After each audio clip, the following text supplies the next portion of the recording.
वाल्मी कराडच्या एन्काउंटरची मला ऑफर होती। एन्काउंटरसाठी 5 ते 50 कोटींची ऑफर होती। निलंबित पोलीस अधिकारी रणजित कासलेचा दावा। वाल्मीच्या एन्काउंटरचा सुपारीबाबत खरं असू शकतं। मुंडेंचे काळे कारनामे वाल्मी कराडकडे। 5 कोटी छोटी रक्कम, हे लोक 100 कोटी देऊ शकतात, करुणा मुंडेंचा गंभीर आरोप।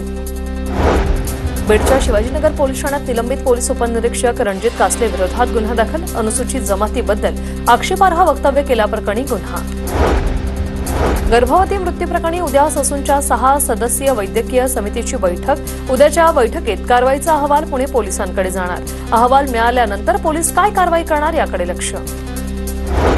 मंगेशकर रुग्णालय गर्भवती मृत्यूप्रकरणी डॉक्टर घेसास यांना पाठवलेल्या नोटीसवर इंडियन मेडिकल असोसिएशनने नोंदवला आक्षेप। अनामत रक्कम मागण्याचे धोरण रुग्णालयाचं, त्यामुळे अनामत रक्कम मागण्याबाबत डॉक्टरांऐवजी रुग्णालयाची चौकशी करा, आयएमएचं स्पष्टीकरण।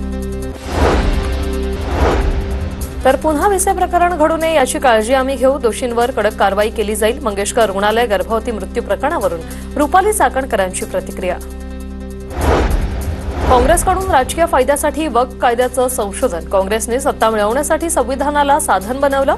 हरियाणातील भाषणात पंतप्रधान मोदींचा काँग्रेसवर निशाणा। पीएनबी बँक घोटाळा प्रकरणात मेहुल चोक्सीला अटक। बेल्जियममध्ये मेहुल चोक्सीला अटक, सूत्रांची माहिती।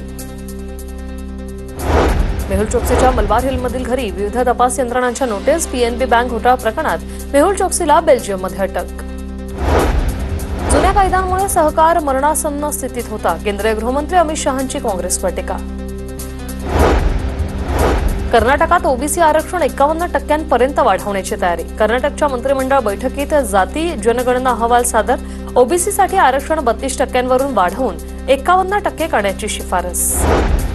इतर राज्यातील ओबीसी आरक्षणाबाबतच्या निर्णयाचं अनुकरण महाराष्ट्रानं करावं। गोरगरिबांचं आरक्षण वाढत असेल तर त्यात गैर काय? आरक्षणावर छगन भुजबळांची प्रतिक्रिया। डॉक्टर बाबासाहेब आंबेडकर जयंतीनिमित्त 5000 लोकांना अन्नदान।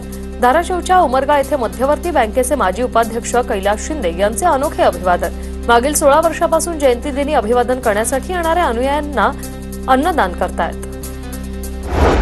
साताऱ्याच्या पाटणमध्ये चित्रकाराने कलिंगडावर बाबासाहेब आंबेडकरांची प्रतिकृती साकारली। कलिंगडावरील प्रतिकृतीनं सर्वांचंच लक्ष वेधलं। अमरावतीत भीमजयंतीनिमित्त आमदार रवी राणांनी वाजवला ढोल। राणांचा ढोल वाजवतानाचा व्हिडिओ सोशल मीडियावर व्हायरल।